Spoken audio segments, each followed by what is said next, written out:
এইভাবে যাবে এই পোশাকে? লোকে ভাববে চৌধুরী বাড়ির বউ আর ঝি যাচ্ছে।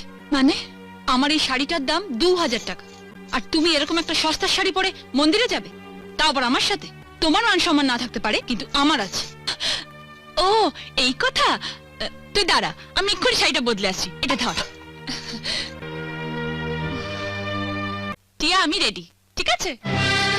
এটা তো আমার শাড়ি, তুমি পরেছো, তোমার লজ্জা করছে না? খোলো। দামি শাড়ি পরার যখন অতই শখ, নিজের বরকে বলো না কিনে দিতে। সে মূলত নেই, ভিখারি কোথাকার। কি বলছিস তুই টিয়া? তুই আমি দুই যা, আমরা বোনের মতো। তোর শাড়ি আমি পরবো, আমার শাড়ি তুই পরবি, এটাই তো স্বাভাবিক। থাক দিদি, অনেক হয়েছে। আবার না বলে বসো তোমার বরকে আমি রাখবো, আমার বরকে তুমি রাখবে, সেটাও স্বাভাবিক। টিয়া, কি আবার চোখ রাঙানো? খোলো, খোলো বলছি আমার শাড়ি, খোলো, খোলো। টিয়া!